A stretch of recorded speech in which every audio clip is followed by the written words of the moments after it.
అసలు భగవంతుని యొక్క స్వరూపమేమి అన్నదానికి వేదం ఏం చెప్పిందంటే ఆయన సర్వభూతాధివాస సర్వభూతేషు గూఢ, పైకి కనపడకుండా లోపల సమస్త భూతముల యందు సమస్త ప్రాణుల యందు కాంతి పుంజమై ఉంటుంటాడు.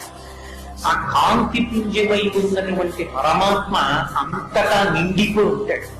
అంతటా నిండిపోయినా చూడడానికి మాత్రం కనపడదు. ఎలా కనపడకుండా ఉంటాడు అంటే పాలలోని నెయ్యి వలె. నెయ్యి ఎక్కడుంటుంది? పాలలోనే ఉంటుంది. పాలలోంచే బయటకు వస్తుంది నెయ్యి. కానీ నేను పాలు మీకు ఇచ్చి ఏది నెయ్యి తీయండి అన్నాను అనుకోండి, ఇదిగోనండి నెయ్యి అని మీరు తీయగలరా? తీయలేరు. పాలలో ఉన్నటువంటి నెయ్యి పైకి రావాలంటే కొంత ప్రక్రియ అవసరం. ఆ పాలని కాచాలి, వాటిని తోడు పెట్టాలి. తోడు పెట్టిన తర్వాత కదపకూడదు, అలాగే ఉంచాలి. తోడు పెట్టి కదిపితే తోడుకోదు, అలా కొంతసేపు వదిలేయాలి. అది తోడుకుంటుంది. తోడుకున్న తర్వాత కవ్వం దింపాలి. కవ్వం దింపి భాండము బద్దలైపోకుండా జాగ్రత్తగా చిలకాలి. ఇప్పుడు వెన్న పైకి తేలుతుంది. తేలిన వెన్నని చేతితో తీసి పాత్రలో వెయ్యాలి.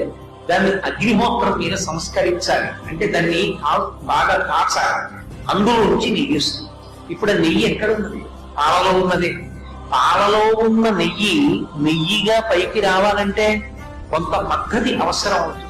అలాగే ఇందులోనే ఉన్నటువంటి ఆత్మని తెలుసుకోవాలి అంటే అంతగా ఉన్నది ఆత్మేనండి. జగత్తంతా జగన్నాథుడే, విశ్వమంతా విశ్వనాథుడే అంటే సరిపోదు.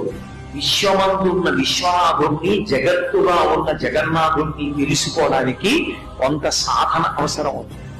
అక్కడ శాస్త్రము, గురువు, తపస్సు, ధ్యానము ఇలాంటివి అవసరం అవుతాయి.